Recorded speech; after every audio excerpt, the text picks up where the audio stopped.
You guys okay? Good.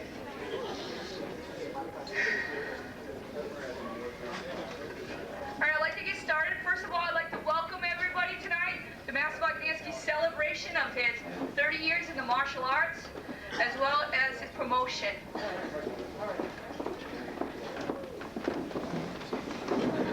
Run faster, faster. Don't spill that drink. Okay. First, let me introduce myself. My name is Diana Haggerty. I'm a Master Belt with Master Bogdanski. I teach at the Norwich Martial Arts Center, and I've been with Master B for over 10 years. And tonight I'm going to be your MC.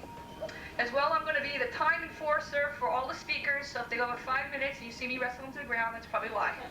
And try to keep it short and have a good time tonight. So I want everybody to just go out and have a good time, yell, laugh, I don't care, just have fun, because that's what this is about tonight. Now, Master Bogdanski had taught me for many years, as well as he taught me how to teach. And one of the most important things that Master Bogdanski taught me about teaching is how to lead the student to your expectations. How to make sure to ensure success by leading the right way and giving the right questions. So tonight, in case you guys are a dull crowd, I took the liberty of leading you in the right direction. So feel free to practice.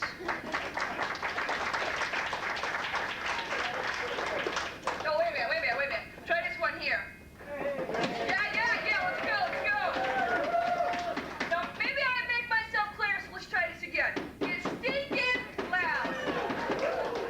Now, I don't want to get thrown out or anything, and I do feel kind of nervous up here, so if I can give you a standing O. Look like this. All right. So for you people that are coming up here, you're more than welcome to use these if you feel it's going flat, okay? Keep you out of trouble.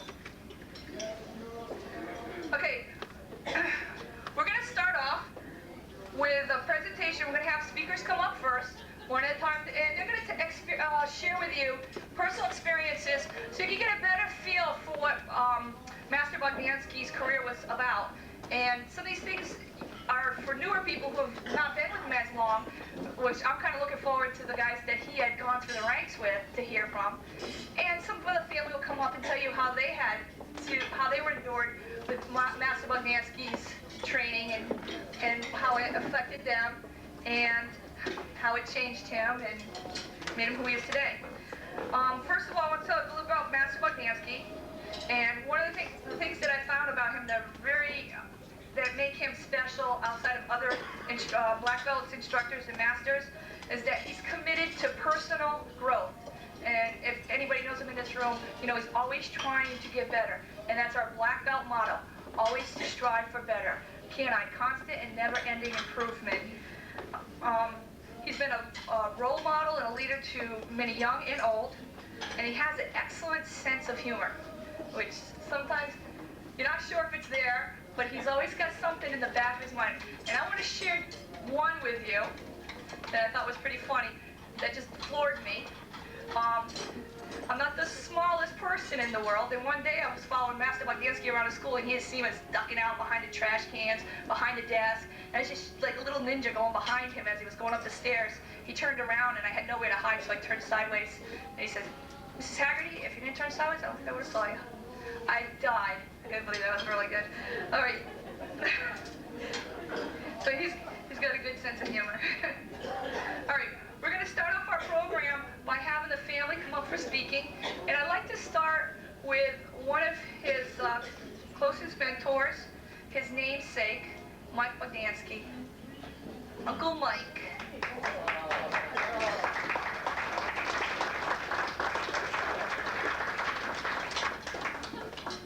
You want to test it one more time before I get up there? Yeah. Uncle Mike.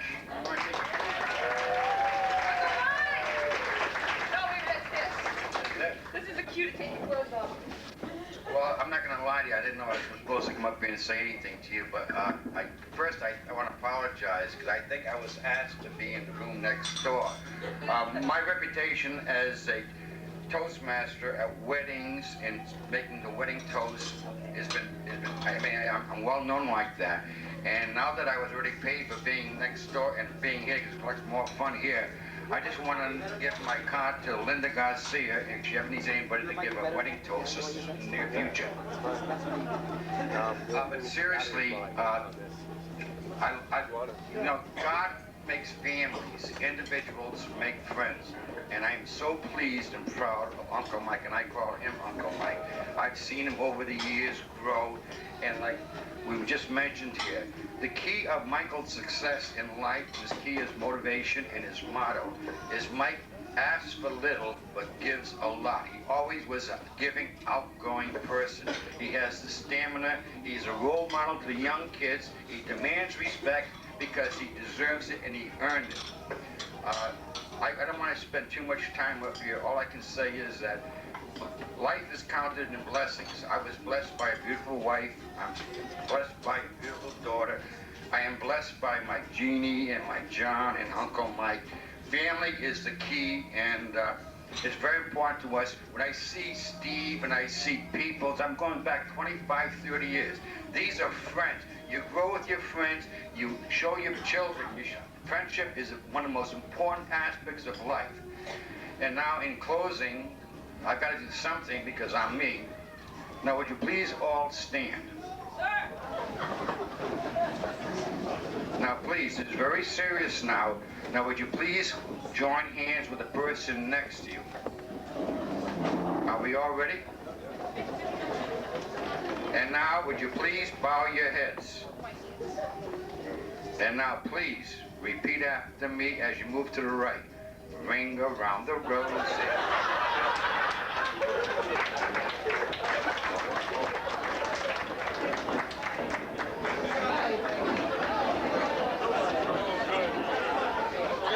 Thank you, Uncle Mike. We always can count on you. Better shut that one off.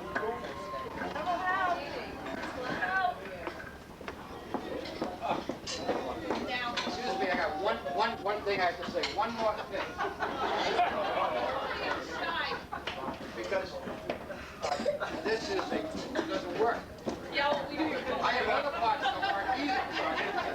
All I want to say is that I had nothing to do with Uncle Mike's success in karate. But I remember many, many years ago. But the, Okay. What did I say? Okay, I'm back. The thing is, I had nothing to do with Uncle Mike's success in karate. But I do know that many, many years ago, when he was younger, he came up to me and says, Uncle Mike, could you tell me about the birds of bees? And I had no success with Uncle Mike with the birds of the bees of karate, so I'm going to sit down. Thank you very much. So that's when Nancy started at a very young age. He was 10 years old when he started taking professional boxing lessons from Roland Pierre.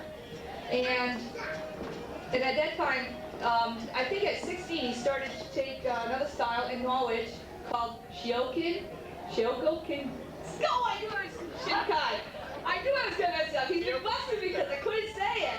I've been practicing all day. I was perfect.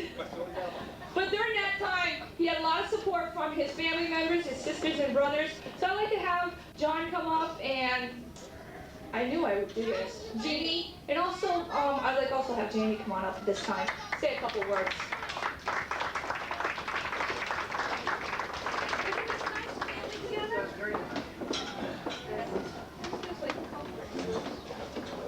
Should I get started? Okay. All right. Trying to my first memories of you in the martial arts, I go back to, and you guys aren't going to believe this, but Mike really was a white belt at one point, honest to God. And we were in the backyard at my parents' house, and we were filming a movie. And the movie was an 8mm, and it was called Kung Fu Fighting. There was no sound. All you had was an 8.5 by 11 sheet of paper. That every once in a while we'd write something down and put it in front of the cameras and go scene 2, and go on to another story. I have that film still. You do.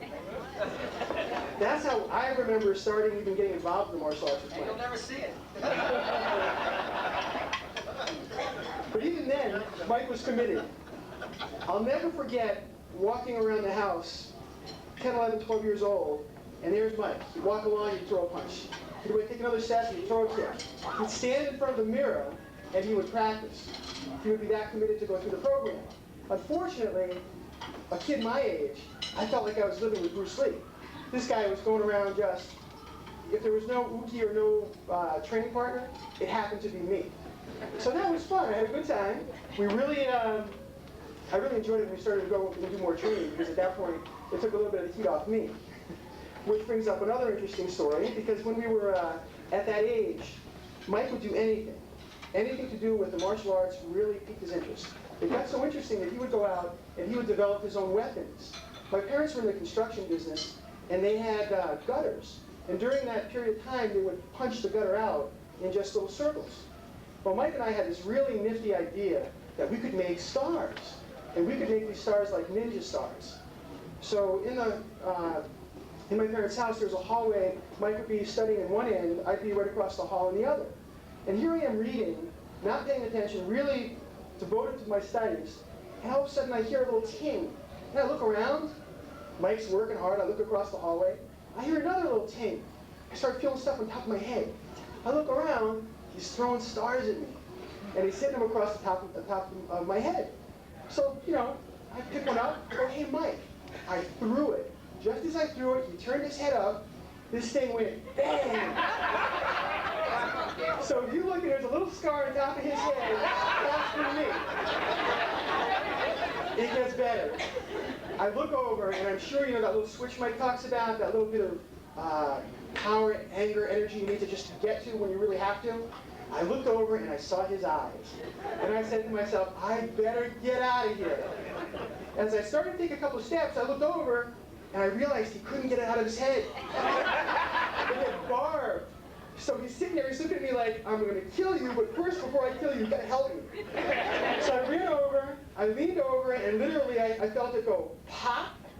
It popped out, I looked at it, I looked at him, and I ran as fast as I could. Ran down the hall, didn't catch me.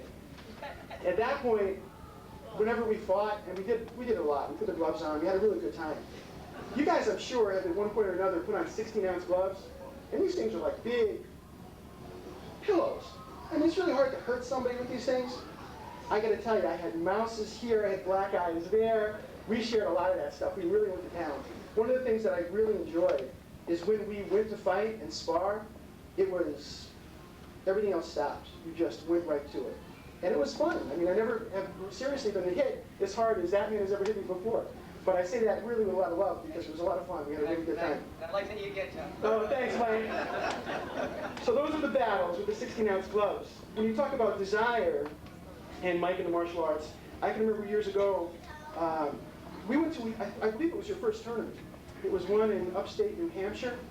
And Mike wanted to work out and wanted to train and really wanted to compete there. The tournament went on for hours. We didn't get out of there till midnight, 1 o'clock in the morning. But one of the things that really made an impact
all the way over to the car, and I think my brother said, yeah, you're really going to be a good guy. You held your head up, you walked away from the guy, you didn't want to fight.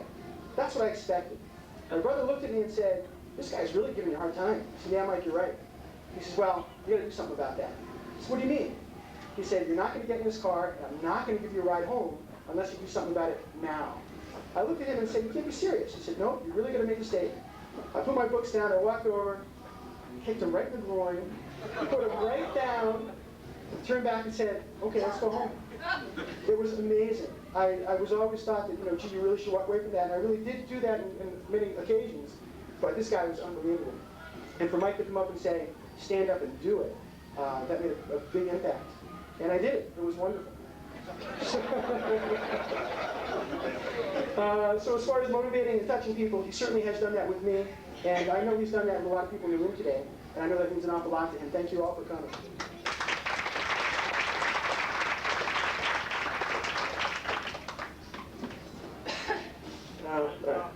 Hello, I'm his son, James, and alright, well, I only started taking karate about almost a year ago, and that might surprise some of you since he's a karate guy and you expect his son to be like this deadly assassin ninja, which Bug has said to me many times. And but I did take karate for a while when I was like 7 years old. And I remember one time when I was in school, someone walked up to me and asked me if I knew how to throw a punch or a kick. And I said, yeah. And he said, well, why don't you show it to me? We can have a little fight. And I said, I don't think so. And I just want to thank my dad for giving me the strength to know how to walk away from a situation like that. Because if he hadn't been there for me to tell me, like, you don't have to fight someone, that you can walk away and there's an easier way to get out of a fight than by throwing a punch. So I just walked away from the kid, and that was that. And let's see. All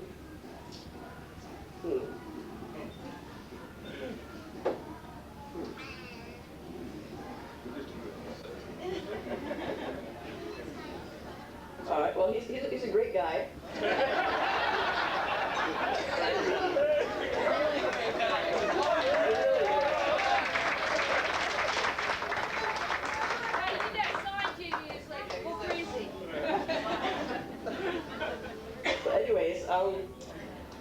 I'm happy for everyone in this room that they've got to meet him and to know him, and I hope that everyone has turned out for the better after knowing Mike Bogdanski. And I just want to thank him again for being a great father, for guiding me and pushing me to my best, and I hope he continues to do that through my life, and I hope he does that for all of you. And I just want to say it's an honor to be your son.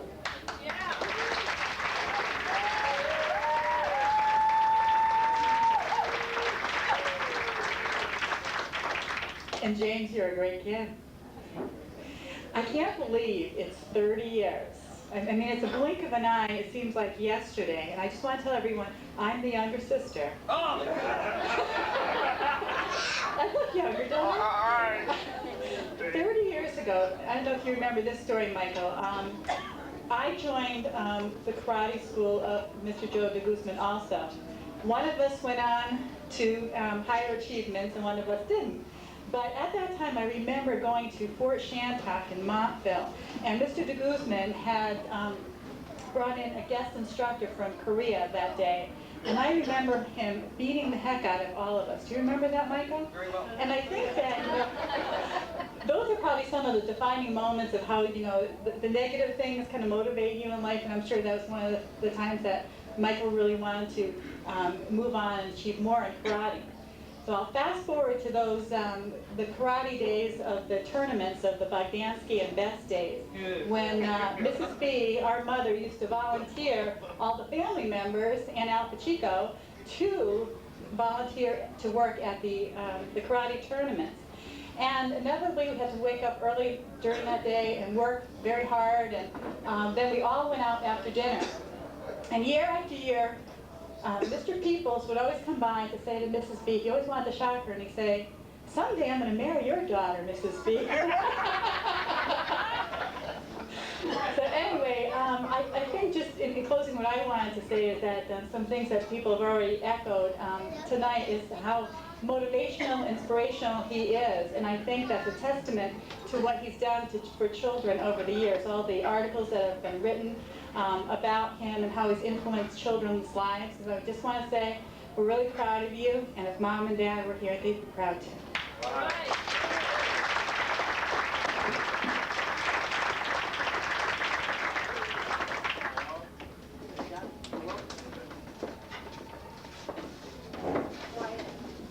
I'd like to thank Jeannie for moving us fast forward, because that's just where we're going to go next.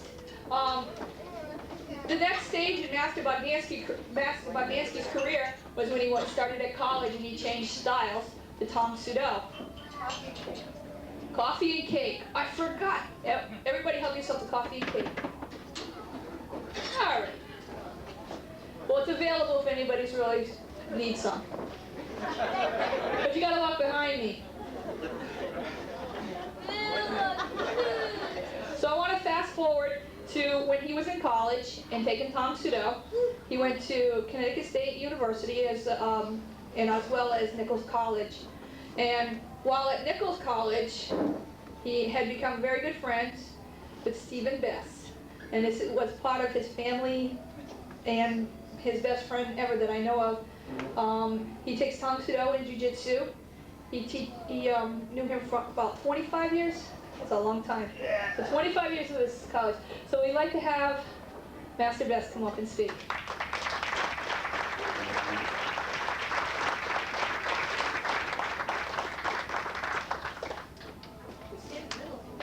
Thank you.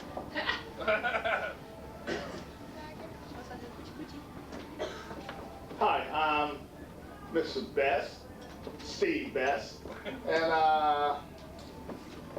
it's a great honor to be here tonight. I had a stroke 15 years ago, and it hasn't stopped me yet. And I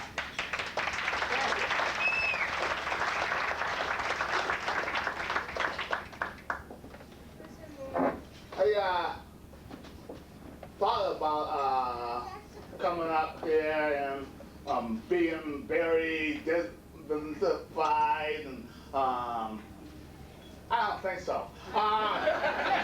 Let's start now.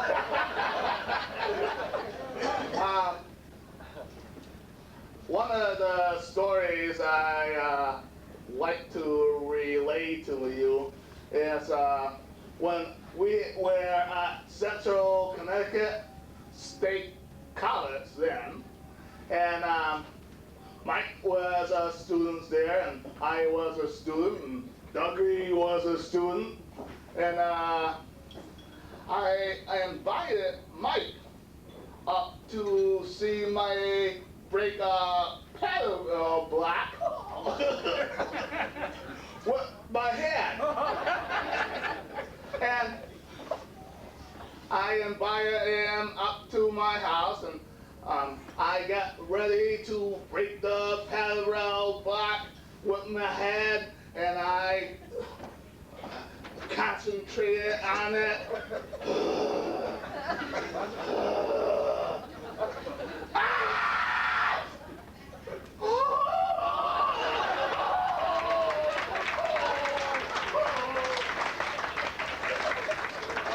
And Mike broke out laughing, and he couldn't stop laughing. And I still can't. hey, that was about 25 years ago. And Mike, will you stop laughing now?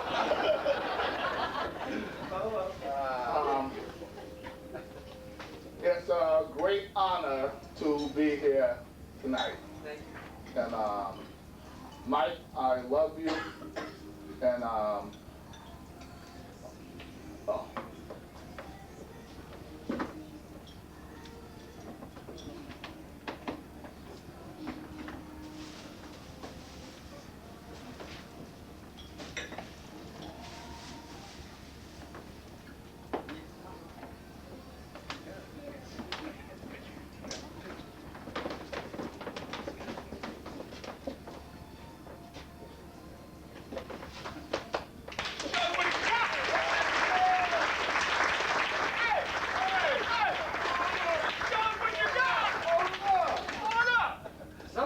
school called Best Martial Arts. And my picture on the front. And Mike, I said, Mike, you're a true friend. Thank you.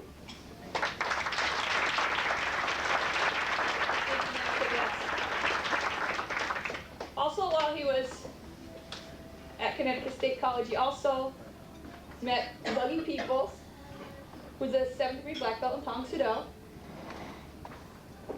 and one of the funniest men I ever met in my life. Are you getting ready? Oh, yeah. All right. Hey, can I tell him the story about when you dressed up like a woman? Half man, Half woman. Oh, it's awesome. He sat on Master Bogdanski's lap so the woman was facing forward. He's caressing him in front of, I don't know, like 150 people. And then he jumped to the other side and grossed himself out.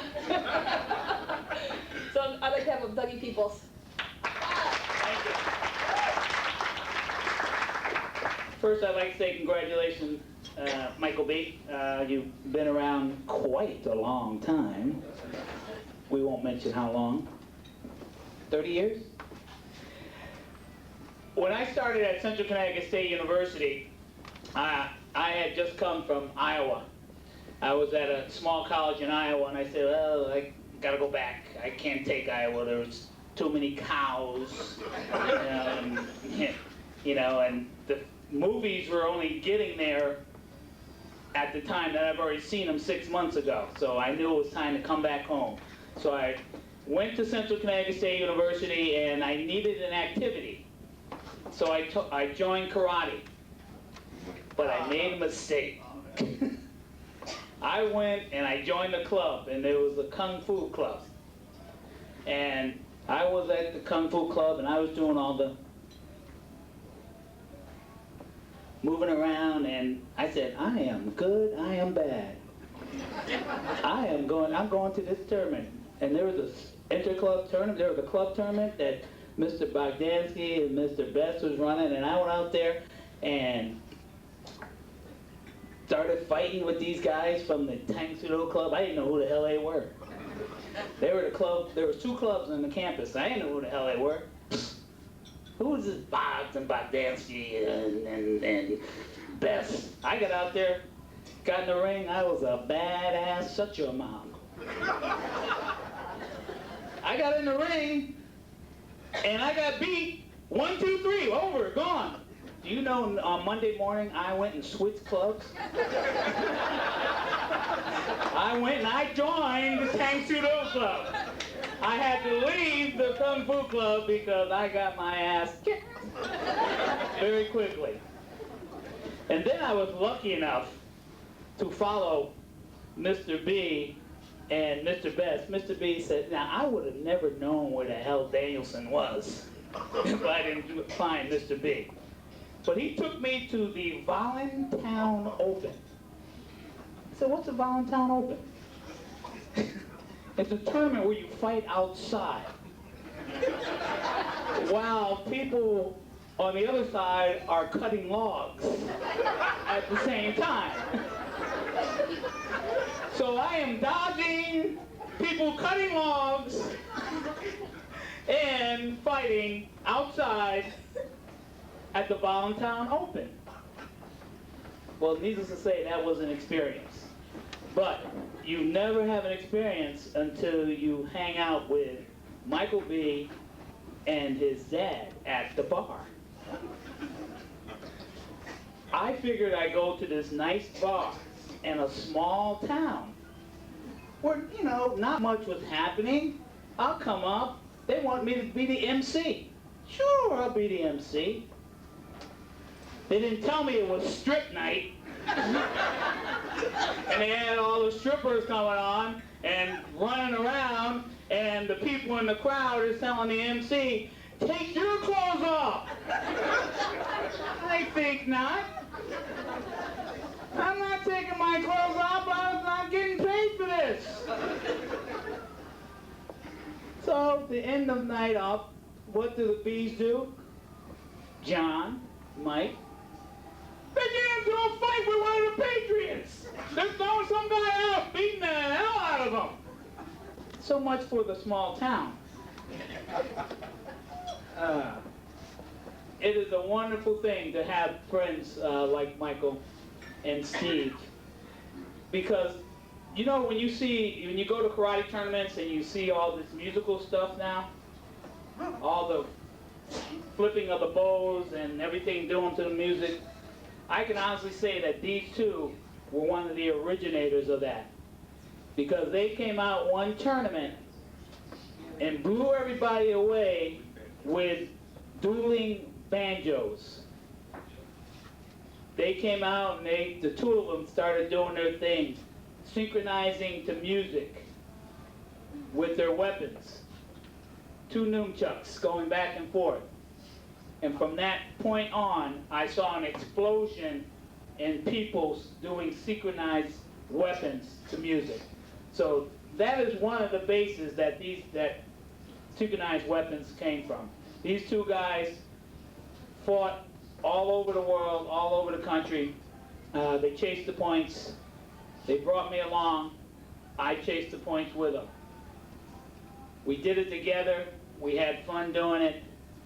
We had respect for the people that were doing it. We can get in the ring and beat the hell out of each other and still go have a drink afterwards. That's what the true martial arts is about. Because people have attitudes in the martial arts. But it's really the people, oh yeah, oh yeah. But it's really the people that have the attitude that haven't done a damn thing. Because if they got respect for each other, they'll never have an attitude. Michael B., I want to thank you for being a part and doing what you've done for the martial arts. And I just want to give you this, please.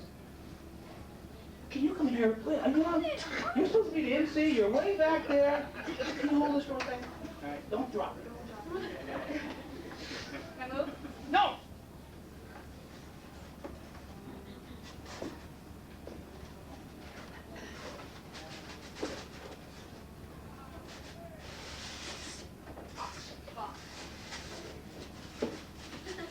Phone.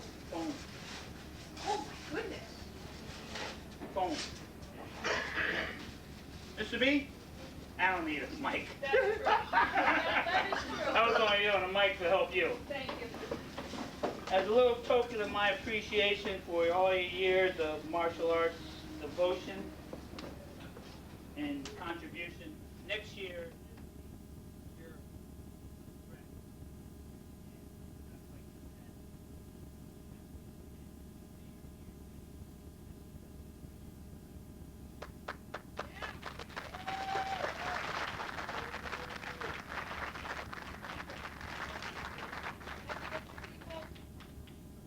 Next up, I'd like to have another Peloton master, Master Stockton, from Rutland, Vermont. And every year we go up to visit him for his school tournaments, and I know Master Bogdanski's been going up for years as well. So I'd like to have him come up and say a word.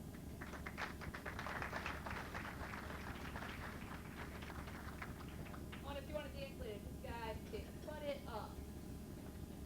First thing, sir.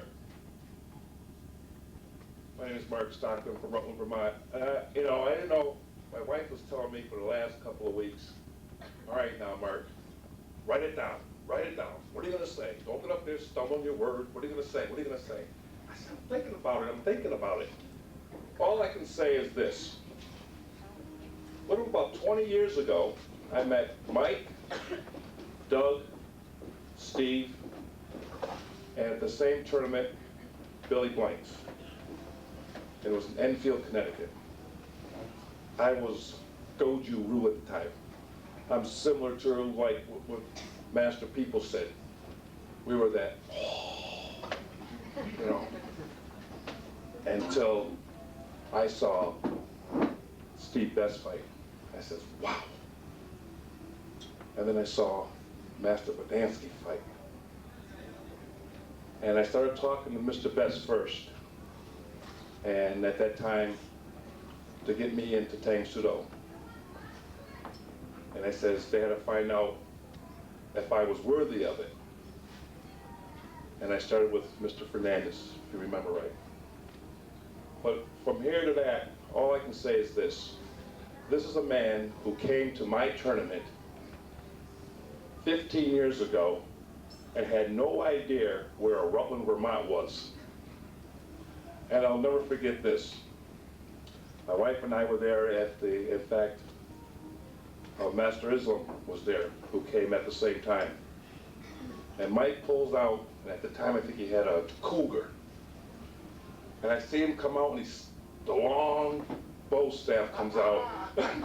Comes out of the back seat of the car. Cougar! The bow was long. And he says, where in the hell is a Rutland, Vermont? But from that time on, we've gotten closer and closer and closer. In November of 1990, I was honored to go with the Chizik Tang Sudo to be a member of the U.S. team to go to Moscow. And when we were over there, I did breaking in Moscow. And all I could hear was Mr. B in the back. Neutralize it. Neutralize it. And so I put on a little fancy show for him, and they broke. And he wrote one heck of an article on my performance in Moscow. And I couldn't believe it until someone called me up and told what he wrote about myself at Moscow. He's not only a martial artist, he is a martial artist. If there isn't a federation called Bogdanski, there should be one. Oh, And no, Mike, we don't want him to go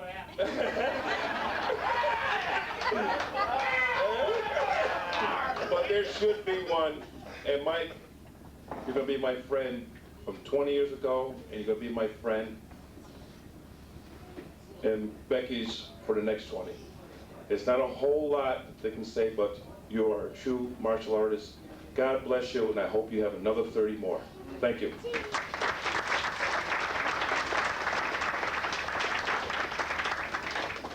Thank you, Master Stockton. Next, I'd like to present some people that Master Bogdanski, over the years of doing the tournaments, had made really good friends through. And so we're lucky to have these people here tonight. And just a side note, when I started karate, I actually started in Goju-Ryu. And I got to my very first tournament in Boston, Massachusetts. I was so excited I was a white belt. And I remember sitting in the stands and watching these two guys do forms like I've never seen in my life. Just changed my life. And I go to my fellow student, I said, wow, that guy's really good. I'd like to learn from somebody like that. They practically kicked me out of my seat because, dummy, like, teaches 2 miles down the road from you. So, like, after like, I finished out my college years, I went and sought out Master Bogdanski because I knew what he could do prior to ever experiencing the karate at his school. So, next up, I'd like to have Wally Islam. Wally Islam is an 8th grade professor, and he's known him since 1978. Hey, I think I was just one then. And I'll he be there teaches. at our next test with you, sir. This guy actually teaches like a mile from my house. So Wally Islam. Thank you, brother. It wouldn't be me if I didn't start off with some kind of spiritual concept. And I offer you the greetings of Islam, wa shalom alaikum. May the peace of God be upon you, now and for the next 30 years. Like many of my peers that came before me, I probably could tell you a number of stories and some funny things, but I want to take and focus on a couple of things. And one of the things when we talked about with friendship, and we talked about dedication to the martial arts, and we talk about commitment and giving to communities, and these are the things that really make life worthwhile. And I've known Mike a very long time, and he's been in my corner, and he's been a friend of mine. I haven't seen him in a few years because I've been busy. I have a 5-year-old, and I have a 7-year-old, and I have a 35-year-old, so I'm trying to maintain those. It's been a pleasure. Nevertheless, I want to tell you about one story when Dougie says maybe we should or Mark says we should have a federation for Mike. I said, you know, the hell with the federation, just be who you are, because you don't need to be Dr. Dr. Mike. I said, we have too many doctors and professors and Shions and all that other stuff. You know, you just be a teacher and God will bless you forever. Nevertheless, speaking of the doctor, several years ago I was fighting up in Boston. Mike was the head referee. And prior to that particular fight, I had just had a little conflict with a former student who was a former student at that particular time, and he wanted to compete. He wanted to get a reputation off of, I guess, me. And Mike was the head referee, and at that time we said, okay, gentlemen, light contact to the face. And I think Mike was aware of the fact that I was having this little conflict with this former student of mine, which Mr. Peoples allowed to become a doctor. He was the base for the doctor. So nevertheless, Mike bowed in. He said, gentlemen, watch the contact. Let's make this a real clean match. Well, I was a little high-strung back then. I think I was probably around 48, 49. So, you know, when you're 48, 49, you're kind of youthful. So he said, fight. And I hit this gentleman with everything but the kitchen sink. And Mike said, slow down a little bit. Point! We continued to fight. I threw another kick, and I thought his head was going to fall off his shoulders. Mike said, slow down. Point! So he came at me again, and then I threw a punch that would have knocked a hole in the wall. Mike looked at me and says, good technique. Point! And this poor fella says, are you going to call excessive contact? Mike said, the match is over. Winner. So we want to thank you for allowing me to have a little vintage at that particular time. I had to make an extra prayer that night for allowing myself to get too far-fetched with that. But nevertheless, friendship is the key.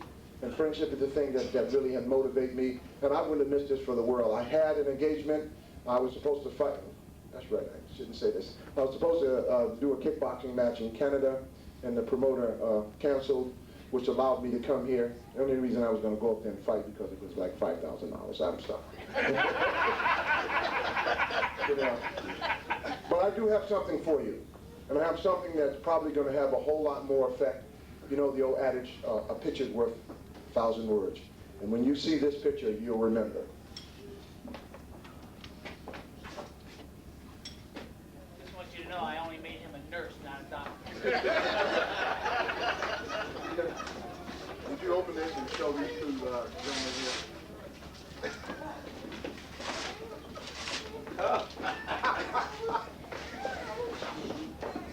Wow. Oh, I'm not here in this picture.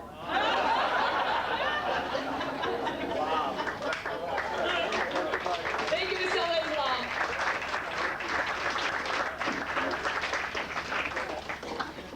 Next up, I'd like to have Nancy Lee Serial.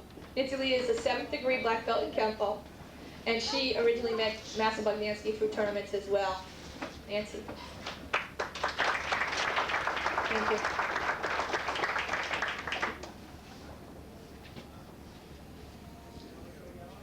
I can't tell you what year it was, because it's been so many years, because I guess we both go back about the same amount of time.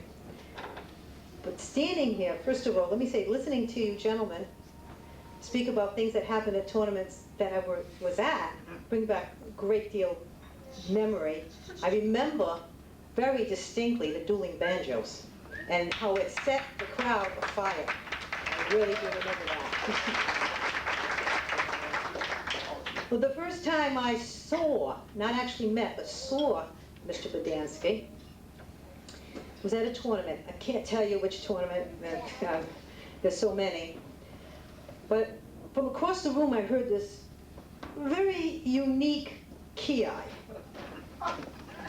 You see those laughing, they know what I'm talking about. I said, who is that? I never heard a ki like that before. I gotta go see who's making that noise. I go over there, and I'm glad I went over there, because there was this gentleman doing an outstanding bow form with this wild ki. And somebody stood next to me and said, "What the heck kind of a noise is that?" I said, look at this person performing, and let's appreciate what he's doing." How does this thing work? It doesn't fit. It doesn't fit. The story of my life.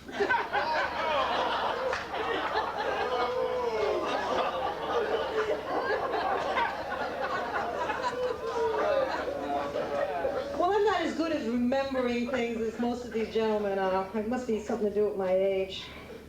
I don't know, how old, can I ask how old you are, sir? 46. You want to trade places? I'll trade places. I understand that you do some target shooting. Yeah. Do you ever go hunting? No. Well, just in case. Well, I know you're a golfer too. And just in case, I had this thing I came across, and I knew I had to read it for you because I wouldn't want to see anything happen to you out in the wild. And this is an advisory from the Wildlife Advisory Commission. It's very important for all of those who might be out there fishing, hunting, camping, whatever. It says, the Colorado State Department of Fish and Wildlife is advising hikers, hunters, fishers, and golfers to take extra precaution and to keep alert for grizzly bears while in the Dillon, Breckenridge, and Keystone areas. They advise that people wear noise-producing things such as small bells, just enough so the bears can hear you, but not enough to startle them, and carry pepper gas just to be on the safe side. But they also want you to know that it's a good idea to watch for fresh signs of bear activity in the area. Now, brown bears leave certain particular droppings that you can recognize to be brown bears. They have small berries in them and sometimes squirrel fur. Grizzly bear droppings, however, sometimes contain bells and smell like pepper. So I thought you'd better be aware of that.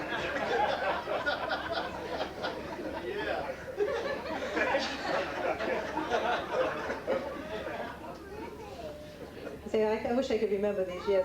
I'm not good at remembering what years we went to the Bermuda Grand Nationals. Remember those? That was fun, wasn't it? All black belt event, only black belt competitors. You remember that? Great, it was fantastic. I was honored to be one of the officials at that event. And I... You didn't talk to nobody, though. In any case, Mr. Bogdanski was at that event as well. Unfortunately, I have a picture of us, and I wanted to give it to him tonight, and I just can't seem to locate it, but I will get it to you. I will get you a copy of that, I promise. Professor Serio, who is no longer with us, was in that picture as well as along with W. Peoples. Okay. But on the plane ride down, I remember a very interesting incident here. Mr. Bogdanski was sitting beside somebody else, and a Polish friend of his, and he said, this is going to be a nice trip. I happened to be sitting right behind him, so I overheard this conversation. And as soon as we take off from the airport, the airline pilot comes on and says, geez, we're having a little bit of trouble with one of our engines. We're going to be a little delayed getting into Bermuda. So a little while later, he comes on and says, oh, looks like one engine has gone out. We're going to take at least another 20 minutes before we can land in Bermuda. Oh, boy. So then, a little while later, goes up, the pilot comes on again, says, gee, another engine is burned out. Looks like it's going to take about 30 minutes to 45 minutes before we can land in Bermuda. And then shortly after that, he said, oh my God, the third engine went out. It looks like it's going to take us at least an hour before we can land in Bermuda. Mr. Bogdanski turned to his friend and said, geez, I sure hope that fourth engine don't go because we're going to be up here all day.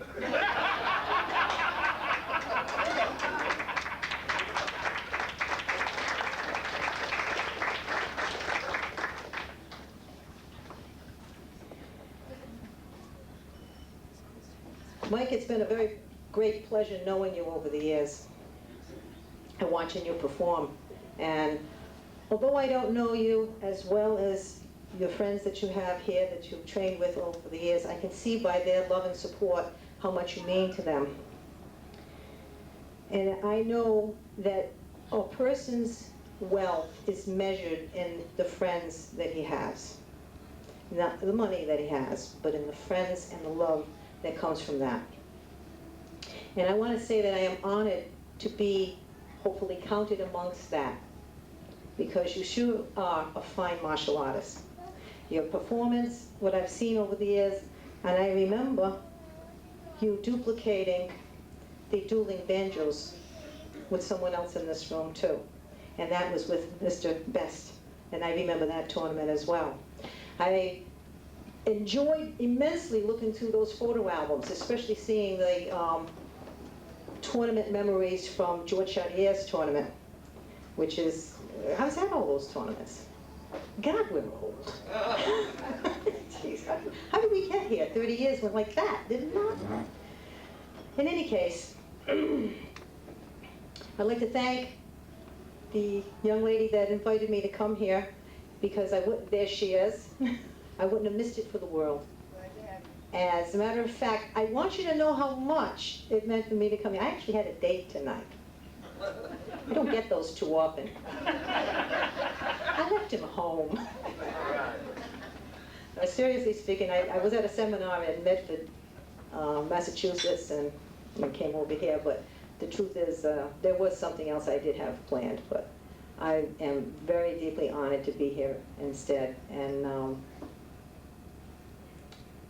Mike, I hope you have another 30, 40 years of martial arts, and I hope to see you as much as I can over those years. Thank you very much.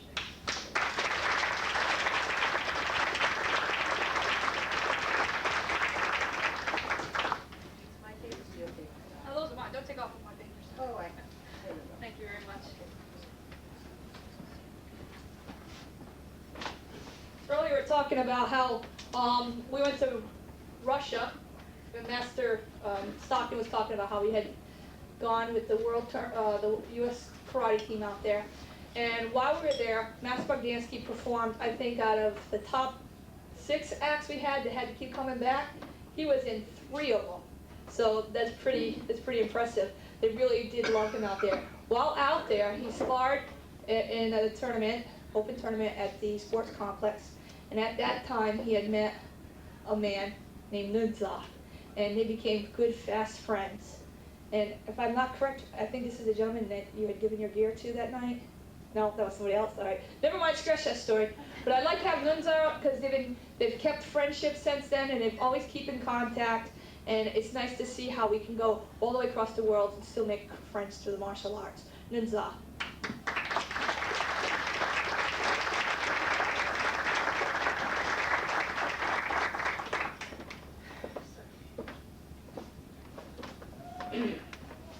Good evening, ladies and gentlemen. First of all, I have to apologize for my English, but I hope that I'll be understandable. I thought that I'm the youngest friend of Mike, but today he reminded me that we met 9 years from now, and it's quite a time. And I would like to remember that day. When I was watching this performance in the competition, I mentioned that several people were among the best of them, and when there was a break, I met them, I talked to them, and all of them, they named one person, Master Bogdanski, who's the teacher, and I didn't know who was that. And then they introduced me to Master Bogdanski, and after that break, I watched the performance of Mike, and that was truly great. I'm practicing martial arts quite long, not as long as Mike, it's only 16 years. But I changed a lot of styles. I started karate, and after that I practiced Japanese Shorin-Jiriku, it's from one of violence, and after that I continued with Chinese Kung Fu, and then practicing Chinese Kung Fu. So what is very important, how a person moves. And what I saw that day was miraculous. And it was something for which I didn't expect it. And I was really very glad that I met Master Bogdanski. And we had very short time, by that time in Moscow. We had little fun there. And when I came first time to America, I met Master Bogdanski. He invited me to his house, and we had a lot of time. And what I can say, I believe that real friendship doesn't need a lot of contact. So we met several times only. I can say that we're spending a lot of time together, but the real feeling is that he's living in my heart. I know that I have a friend here, and a lot of students of mine and students of my students, all of them know that in the United States, in Connecticut, there is Master Bogdanski, who's great martial artist, great person, and I have to say that too. As a matter of fact, today I had to be in Russia, and after that going to China, but I changed my plans, I changed my ticket, because I couldn't miss this event, because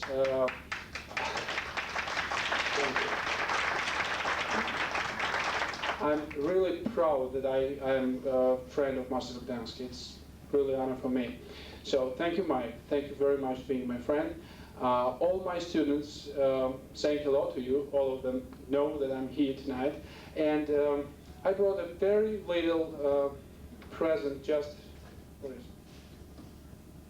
it? Oh, yes. This is just a little souvenir, but I hope that it will remind you that in Russia and in China you have good friends. This is a little statue of Shaolin Master, and this one. You know, in Chinese tradition, they have the title, which is a real hero, as they say. And I brought a little painting here, which is a very famous Chinese character. His name is Zhong Hui. But as a matter of fact, he's a spirit of the greatest warrior of all the times, with Archer Yi, the surname Yi. And he was so great that all the evil spirits and all the people, bad people together couldn't kill him. And when he died, his spirit became exorcist. And whenever hangs this this image, all the bad influences avoids that place, and it attracts happiness, wealth, and fame. So I hope when this thing will hang in your club, it will develop better and better, and you will sometimes remember it. We have friends in Russia and even in China. Thank you, Mike. Thank you very much, Ninja.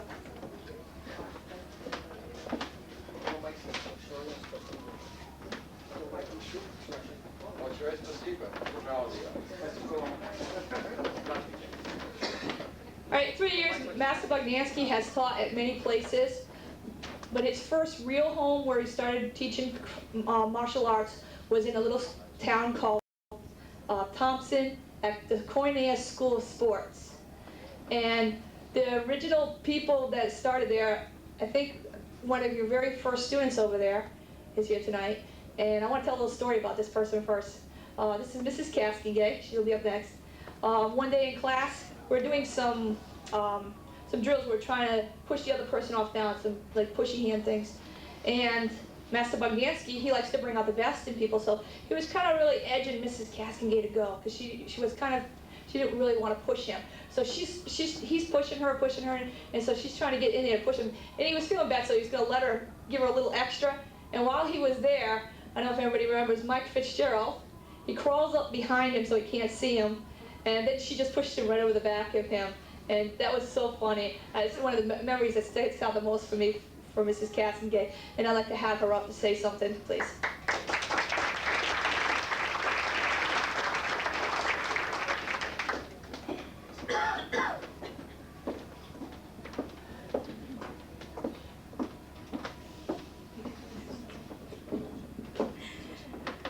Mr. B, I don't know what to say to you. I've been with you for 15 years.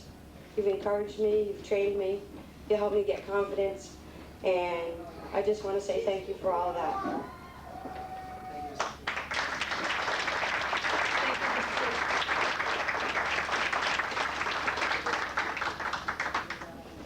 After we left Corn and Air, Master Bogdanski started his own school, bought his own building, which him and his dad and his brother, at that time I didn't know him and I kept mistaking the two for each other.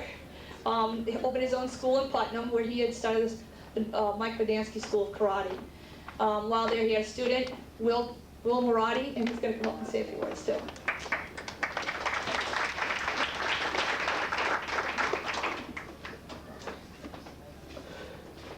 I'd like to say, first of all, I'm honored, really, all kidding aside from titles and professors and Shinans, but it is an honor to see all you really awesome martial artists here, some of you coming from great distance to be here tonight, and I think it's a great testimony to your friendship to Master Bogdanski, and I applaud you for coming tonight. Thank you, all of you, for being here. I too have not known Mike all that long. I'm only a small portion of the 30 years, I guess 8 or 9 years that we've gone back now. And it was about that time that I was wanting to get into a physical training program, and I thought aerobics was a little bit too feminine, and I just didn't have the time to do the grueling weightlifting training. And one of his students, Mrs. Cody, a black belt, Judy Cody, encouraged me to try martial arts, and I said, oh, I don't know, martial arts. The only thing I can think about martial arts, it's like Ninja Turtles and Power Rangers and Karate Kid stuff. You know, it's not really something I'm interested in. So I went down, I met with my Master Bogdanski, and he said, well, I really think it'd be great for you. I think it'd be strenuous enough for you. And I said, I really want a good workout. I want something that's really going to push me, you know, and I just don't think martial arts is it. He goes, well, you just try it and see. And I learned very quickly what a sensitive man he is, because it was in the first class. And we were doing our warm-ups, and we were stretching and going through the exercises, and I felt about as flexible as an oak tree. And I was really tucking it up, and I was trying to do my best, and I was just so tired. And this is the warm-ups, I can't make the rest of the class. I can't believe this. And Mr. Bogdanski came up and back at me, real tenderly, real gently. He knelt beside me and said, Mr. Murati, you were worried if this would be strenuous enough for you. I don't think you're going to make it through the warm-ups. And I've always appreciated his sensitivity.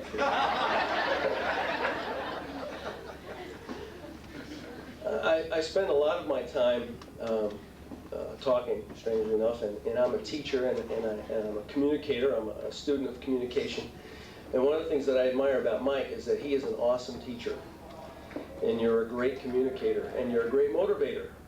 And I know when we would spar in class, and we would spar in rotation, whenever he would put on the gear and get into rotation and sparring, I know my notch always turned up a little bit when I got a chance to go up against him. And he always brought out the best in me in terms of fighting, and I appreciated that. But beyond being a good teacher, a great instructor, you've really become a good friend. And particularly in times these past few years when I've really needed a good friend. And you're a loyal friend, you're a trusting friend. And I admire your sensitivity, I admire your humility, because a lot of martial artists do have attitudes, we know. And if you go to tournaments, you see the attitude just pouring out of people, and it's sickening sometimes, but you don't exude that. You exude true humility, which I believe is a great part of martial arts. And we've talked many times, we've talked about the friendship that we have, and about the only way that I can describe it, how I feel it. Probably no one here has seen this, but have you ever read the book series Anne of Green Gables? Anyone ever familiar with that? No. Okay. Well.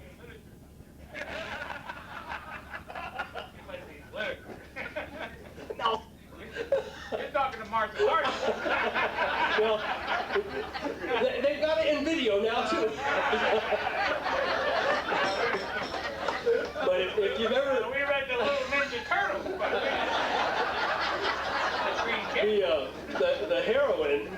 the heroine of the Anne of Green Gables series is Anne Shirley, And Anne Shirley goes through her life as, from childhood, she's an orphan, she goes through life as a childhood all the way through into her young adult years, and she's constantly looking and seeking for a kindred spirit.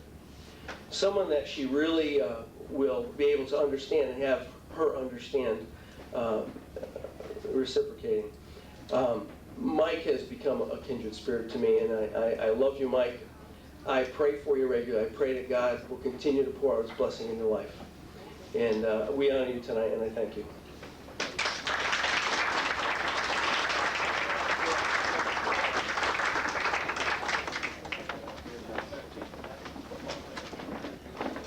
I'd like to have Linda Garcia up next, please. We're going to give the Master Bogdanski. Can you come up as well? I'm going to need you up here for a little bit.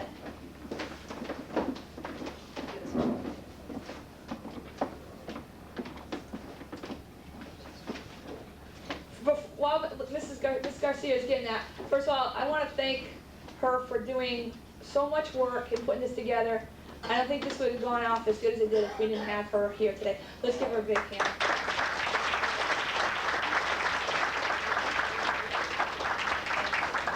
Thank you, Mrs. Haggerty, for being a fantastic MC. This is a book put together by Mrs. Joan Scanlon. Thank you. I'd have her come up here, but I wanted her to her knee. She just had surgery on Tuesday. You never could tell the way she's been able to get around. Anyway, she organized this. If she talks back to me again, the other knee's going to be in trouble.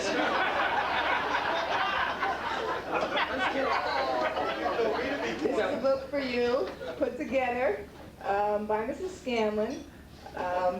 There are different sentiments in it, different pictures from your students, from your family, and I'd like this to be passed around for anyone who didn't get a chance to contribute to this to write in something.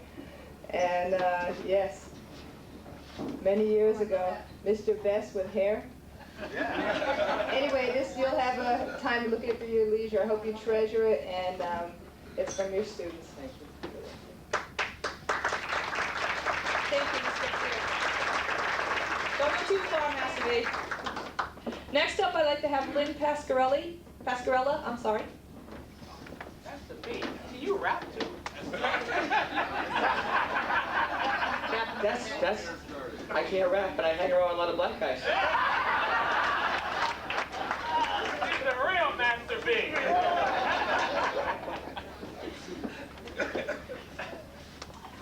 Recently, I was asked by members of the karate school in Putnam to write to 2 local public administrators on their behalf, and I was quite pleased to do so because it gave me the opportunity to honor Mr. Bogdanski. I'd like to share with you the letter that I wrote to Mayor Danny Rivero and to Governor Rowland, as well as the response that I received.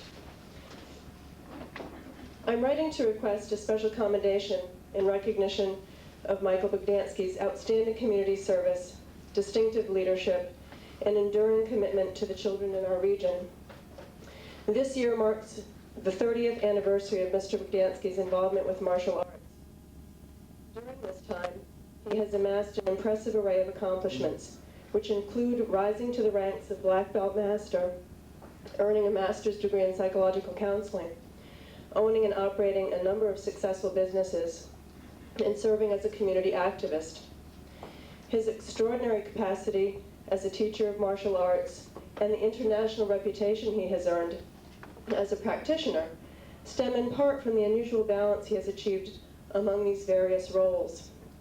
Indeed, Mr. Bogdanski represents for his students the kind of teacher whose community life operates in seamless integration with his principles.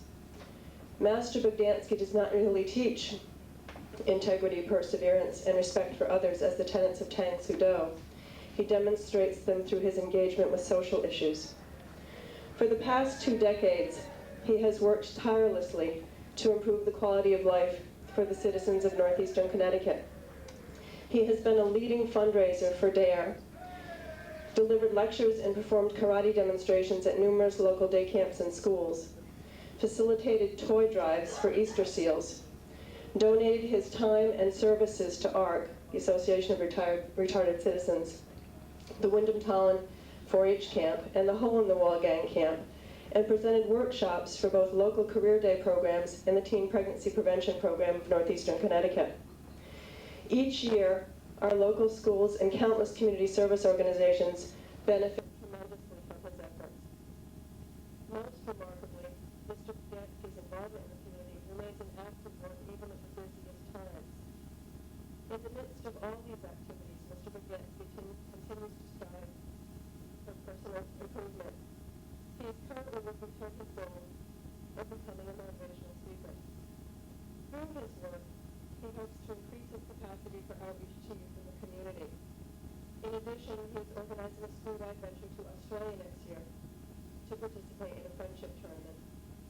This endeavor is consistent with his continuous efforts to promote nonviolence through multiculturalism and global understanding. The scope of Mr. Bogdanski's expertise as a martial artist finds a match only in the passion he brings to it. Yet Mike's astonishing lack of personal ego stands in direct proportion to the depth of his talent. This is perhaps the truest hallmark of his dedication to his work, and one of the keys to his success in attracting and retaining the most inspired and motivated students. He challenges all students to excel, regardless of their rank and skill level. He enhances self-confidence and self-esteem by showing students that he believes in martial arts as a way of life, and this gives them courage to try it for themselves. For all of these reasons, the students, friends, and colleagues of Michael Bogdanski encourage you to recognize formally his service to Northeastern Connecticut and devotion to safeguarding the future of all children. We would be pleased to present a citation to him on your behalf at a celebration on November 6th. Thank you for your consideration. In response, I received a call from Governor Rowland on Tuesday, and a citation from Mayor Barrow as well. So I'd like to present these to Master Bogdanski and congratulate him on his accomplishments.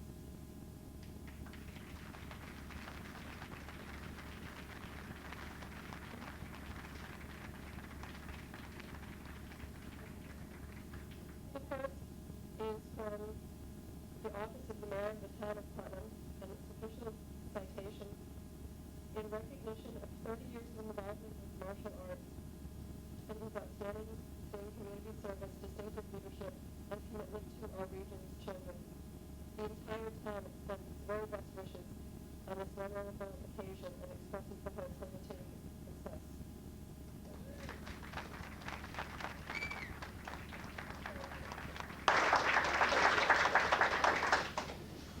This, from our governor, is a longer citation. Republican. Yes, Republican.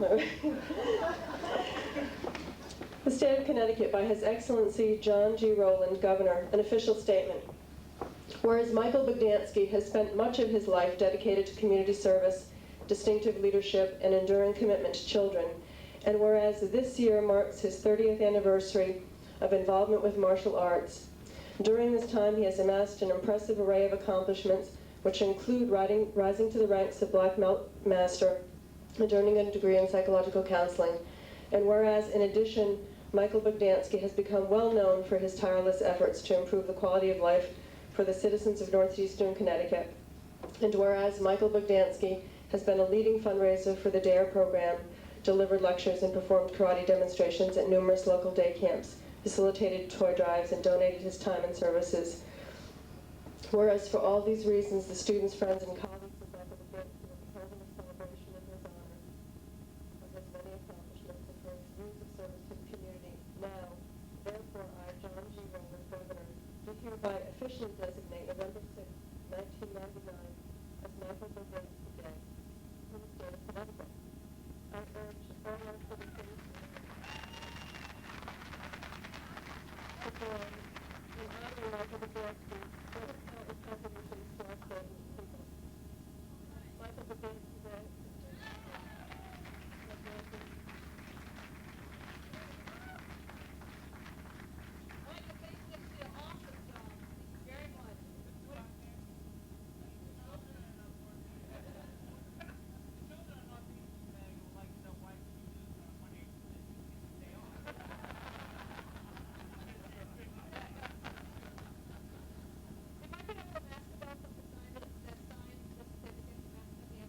As well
for us, so let's go.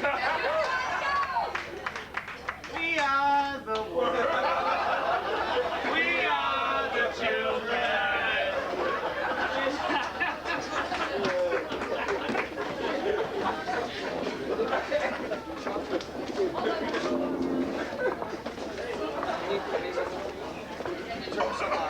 Dance music for a second.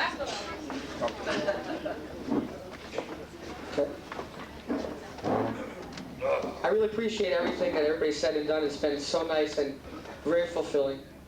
But I know you've been very patient in sitting, but what I need you to do just for a minute is to stand up, because I know that you're sitting too long is no good. All right, so everybody stand up. Good shot, bless. Do something. Fast. We're not holding hands again, are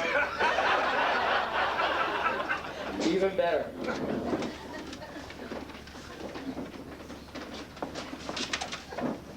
Sorry to give you 2 seconds notice, Sean. Okay, everybody reach over, touch your toes. We gotta get that blood moving. Reach over, come on. Reach over. Turn around, put your hands on your partner's shoulder next to you. Everybody face one way. Face one way. Let's be daring. Give your partner a massage. You feel so good. Massage your partner, come on. Good. Switch, turn around, go the other way. Somebody get Nancy Lee. She wants a massage real bad. Massage the legs too. The legs. Get the legs. Good. Thank you. Give yourself a big hand. Good job. Have a seat. Thank you. Didn't it feel better to stand up?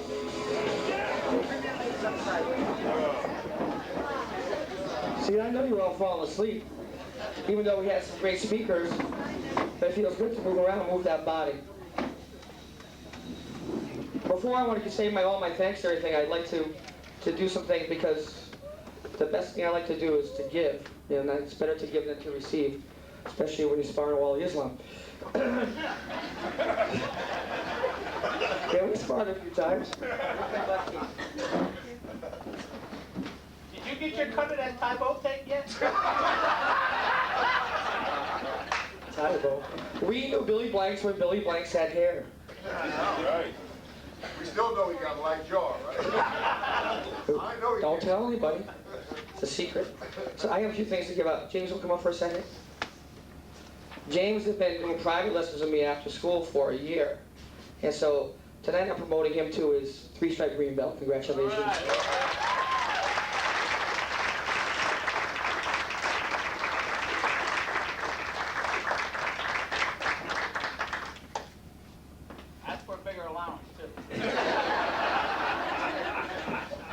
I'll say my thanks to him now.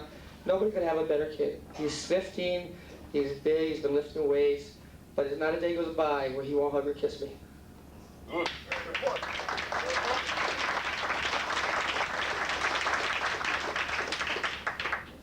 Then I need to have my sister come up. I think she left. Where is she? I think she left. Alex was resting her to the ground. Oh.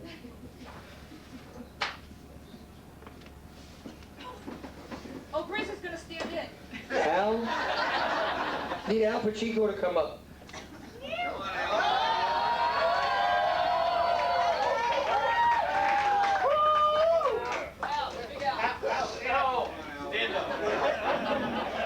I got a little gift for him first. Yeah. He's one of those rowdy people at the bar. I know. Al, thanks a lot for dressing up for this special occasion.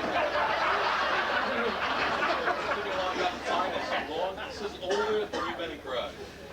Must be old then. It's old.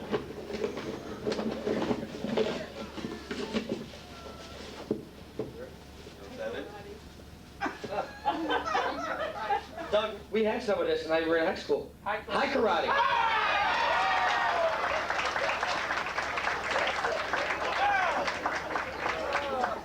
Always a free date that we never will have. There's a lot of pictures in that photo album. A lot of these guys have been hanging around me for a long time. And I've been a nice guy for all this time, let them hang around me, and I had enough. But there's pictures in there, and when Al used to spar, we used to call it, before we had the karate school, we call it, Greg Gary, the school of garage dough. In the winter, we sparred in the garage. In the summer, we sparred in the driveway. One time, we were out there sparring. My 70-year-old neighbor came running over. He said, "I thought you got attacked by guys riding by. I was going to call the police." Poor Mr. Sharples, right? You'll never forget that. Well,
So this is not an honorary black belt, this is official black belt. It says John Bogdanski, this is to certify you have completed all the advanced requirements to be awarded the rank of first degree black belt. Congratulations.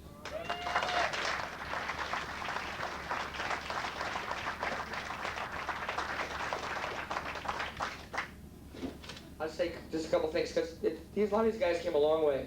Nuxar came from New York, and Wally Islam came from East Thompson. But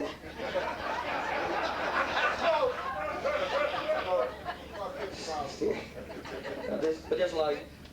So the holiday's coming up. It's Thanksgiving, but I'll take my Thanksgiving tonight because you guys are all special to come here. Like Dr. Pascarella said so many nice things about me, but it's you that helped make me what I am, and I'm thankful to all you. So this is my Thanksgiving. I won't have any turkey on that day. And I want to especially thank my mom and dad who are not here. They passed on. I love them and miss them dearly. And a lot of you guys know mom and dad. And they all choked up.